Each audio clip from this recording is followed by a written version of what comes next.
Hai semuanya, pada kesempatan kali ini kami akan membahas tentang Kerajaan Samudra Pasai. Oleh karena itu, selamat menyaksikan.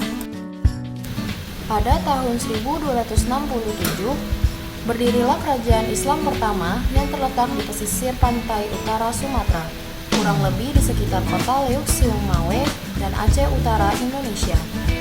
Kerajaan ini didirikan oleh Marasidu yang bergelar Sultan Malik Al-Saleh. Apa sih buktinya kalau kerajaan Samudra Pasai itu ada? Yang pertama adalah berita oleh Marco Polo dari sekitar Perlak. Ia menyatakan saat ia singgah di samudra, ia mendapati penduduk setempat di sekitar Perlak beragama Islam. Dan saat itu, hanya ada satu kerajaan Islam yaitu Samudra Pasai. Yang kedua ada berita Ibnu Battuta. Berita ini menyatakan bahwa masyarakat pedagang di kerajaan ini sebagian besar beragama Islam.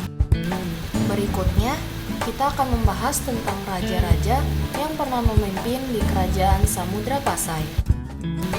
Yang pertama adalah Sultan Malik Al-Saleh. Ia merupakan raja pertama di kerajaan Samudra Pasai.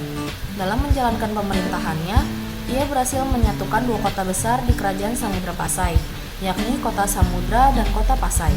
Kemudian ia menjadikannya sebuah kerajaan Samudra Pasai yang beragama Islam.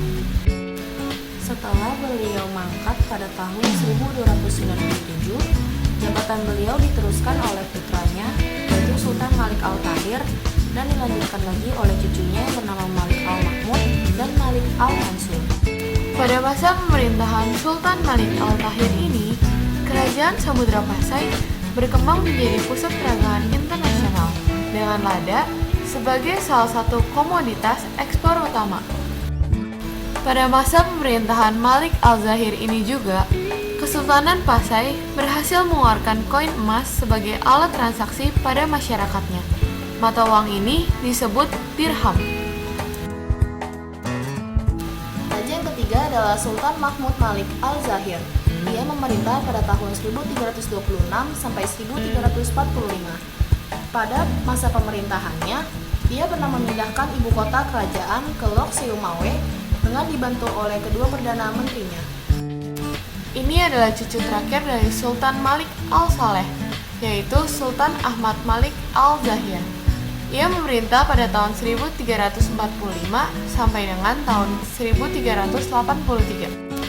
Dan ini adalah silsilah pemerintahan kerajaan Samudra Pasai yang lebih lengkap, yaitu pada tahun pemerintahan 1267 hingga 1524.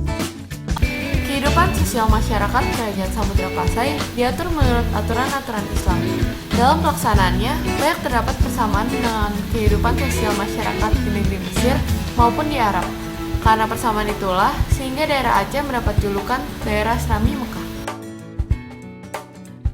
Masa kejayaan kerajaan Samudra Pasai yang pertama terletak pada pemerintahan Sultan Malik Al-Zahir, yaitu pemerintahan Samudra Pasai teratur dengan baik. Kemudian yang kedua adalah Samudra Pasai menjadi pusat perdagangan internasional, seperti ekspor ke Asia, Afrika, China, dan Eropa. Faktor internal penyebab keruntuhan kerajaan Samudra Pasai yang pertama adalah tidak ada penggantian cakap setelah Sultan Malik Al-Zahir. Yang kedua, karena terjadi perebutan kekuasaan. Faktor eksternal penyebab keruntuhan Samudra Pasai selain berkembangnya Selat Malaka dan diserang oleh negara Portugis adalah adanya serangan oleh kerajaan Majapahit. Majapahit melakukan serangan ke Samudra Pasai di bawah pimpinan Parti Gajah Mada. Serangan awal dilakukan Majapahit di perbatasan Perlak. Serangan ini mengalami kegagalan karena lokasi itu dikawal ketat oleh tentara Kesultanan Samudra Pasai.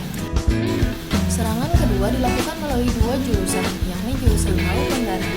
Serangan laut dilakukan di Lok Siumawe dan Jambore, sedangkan penyerbuan jalan darat dilakukan lewat Paya Gajah yang terletak di antara Perlak dan Pedawa. Serangan dari darat ternyata gagal, sedangkan serangan melalui laut justru dapat mencapai istana. Saya Windy Priscilia. Dan saya Sonia Kristabella. Sampai jumpa. Created using Powtoon.